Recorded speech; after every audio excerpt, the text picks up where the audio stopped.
India का इतिहास बहुत बड़ा है, भरा हुआ ऋषि मुनियों और विचारकों से। उनमें से एक बहुत ही आदरणीय विद्वान थे चाणक्य। वो एक महान रणनीतिकार थे और इंसानी स्वभाव के गहरे जानकार।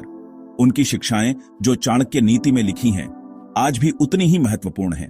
अपनी कई टिप्पणियों में चाणक्य ने महिलाओं के जीवन और भूमिकाओं पर खास ध्यान दिया। उन्होंने महिलाओं की अनोखी शक्तियों और उनके सामने आने वाली चुनौतियों को पहचाना। उनके शब्द हमें याद दिलाते हैं कि हमारे जीवन में महिलाओं को समझना और उनका सम्मान करना कितना जरूरी है। चाणक्य की शिक्षाएं सिर्फ पुराने जमाने की बातें नहीं हैं, वो हमें कुछ करने के लिए कहती हैं। वो हमें महिलाओं के जीवन की सच्चाई पर सोचने के लिए प्रेरित करती हैं। हमें ऐसा समाज बनाने की कोशिश करनी चाहिए जो महिलाओं का सम्मान करे और उन्हें सशक्त बनाए। ये सिर्फ हमारा नैतिक कर्तव्य नहीं है, ये पूरी मानवता की भलाई और प्रगति के लिए जरूरी है।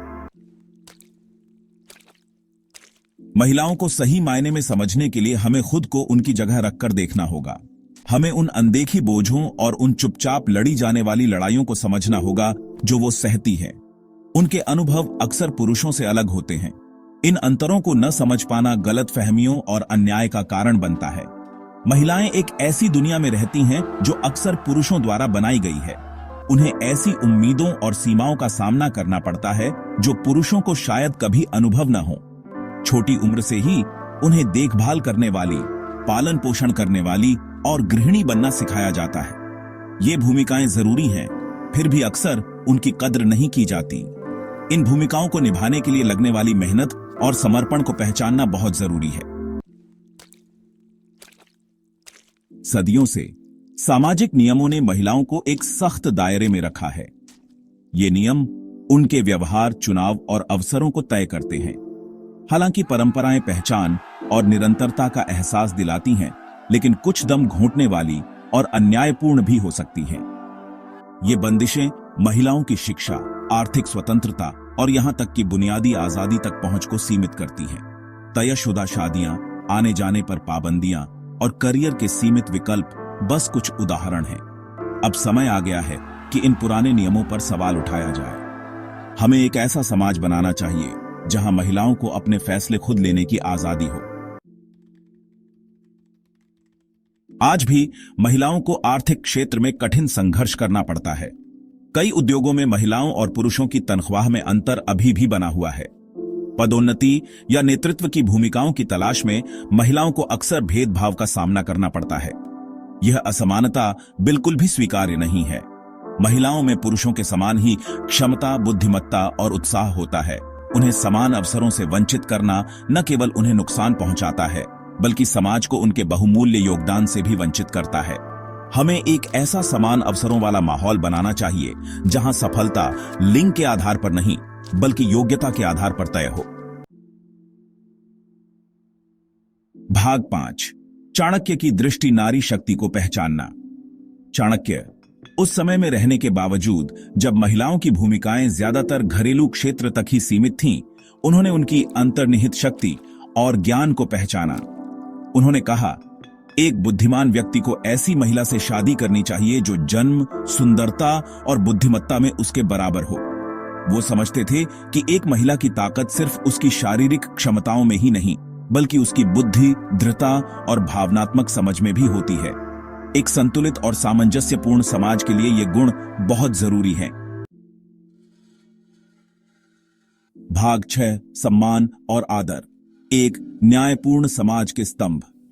चाणक्य ने महिलाओं के साथ सम्मान और आदर से पेश आने के महत्व पर जोर दिया। उनका मानना था कि जिस घर में महिलाओं का सम्मान नहीं होता, वह जंगली जानवरों से भरे जंगल जैसा होता है। उनके शब्द इस बात पर रोशनी डालते हैं कि एक पोषण देने वाला और सभ्य समाज बनाने में महिलाओं की कितनी महत्वपूर्ण भूमिका होती है।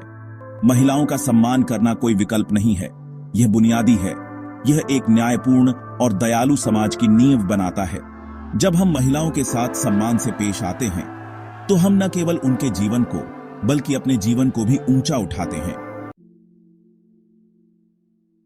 भाग 7, दूरी को पाटना, सहानुभूति और समर्थन के लिए व्यावहारिक कदम। समझ और सहानुभूति को ठोस कार्यों में बदलना होगा। यहां कुछ व्यावहारिक तरीके बताए गए हैं जिनसे हम अपने जीवन में महिलाओं का समर्थन कर सकते हैं। ध्यान से सुने। जब महिलाएं बोलें तो ध्यान दें, उनकी भावनाओं और विचारों को मान्यता दें, भले ही आप हमेशा सहमत न हो। लैंगिक रूढ़ियों को चुनौती दें, पारंपरिक भूमिकाओं और अपेक्षाओं पर सवाल उठाएं। लड़कियों और महिलाओं को उनके जुनून का पीछा करने के लिए प्रोत्साहित करें, चाहे सामाजिक मानदंड कुछ भी कहें। शिक्षा और आर्थिक सशक्तिकरण को बढ़ावा दें। उन पहलों का समर्थन करें जो महिलाओं को गुणवत्तापूर्ण शिक्षा और आर्थिक अवसर प्रदान करती हैं। घरेलू जिम्मेदारियां साझा करें। घर के कामों और बच्चों की देखभाल में समान रूप से योगदान दें। यह माने कि यह काम सिर्फ महिलाओं का कर्तव्य नहीं, बल्कि एक साझा जिम्मेदारी है। ये छोटे लेकिन महत्वपूर्ण कदम उठाकर हम महिलाओं के लिए एक अधिक न्याय संगत और समान दुनिया बना सकते हैं। भाग 8, महिलाओं को सशक्त बनाना, मानवता को सशक्त बनाना। जब हम महिलाओं को सशक्त बनाते हैं तो हम पूरी मानवता को सशक्त बनाते हैं। शिक्षित और सशक्त महिलाएं अर्थव्यवस्था में महत्वपूर्ण योगदान देती हैं, स्वस्थ परिवारों का पालन पोषण करती हैं और अधिक शांतिपूर्ण और समृद्ध समुदाय बनाती हैं। महिलाओं में निवेश करना सिर्फ सही काम ही नहीं है, यह एक समझदारी भरा काम भी है। उनके योगदान से पूरे समाज को फायदा होता है। आइए हम एक ऐसी दुनिया बनाएं जहां हर महिला को अपनी पूरी क्षमता तक पहुंचने का अवसर मिले। भाग 9, बदलाव का आह्वान। मिलकर एक उज्जवल भविष्य का निर्माण। चाणक्य का ज्ञान हमें याद दिलाता है कि जो समाज अपनी महिलाओं का अनादर करता है वह समाज पतन की ओर जाता है। आइए हम बदलाव के उनके आह्वान पर ध्यान दें। आइए हम मिलकर एक ऐसा भविष्य बनाएं जहां महिलाओं का न केवल सम्मान किया जाए, बल्कि उनकी ताकत, दृढ़ता और अमूल्य योगदान के लिए उनका उत्सव मनाया जाए। यह सिर्फ पुरुषों या महिलाओं अकेले का काम नहीं है। इसके लिए सामूहिक प्रयास, सोच में बदलाव और न्याय और समानता के प्रति प्रतिबद्धता की जरूरत है। आइए हम मिलकर एक ऐसी दुनिया बनाएं जहां हर महिला सीना तान कर खड़ी हो सके, उसकी आवाज सुनी जा सके, उसके सपने पूरे हो सके। बदलाव का समय अब है।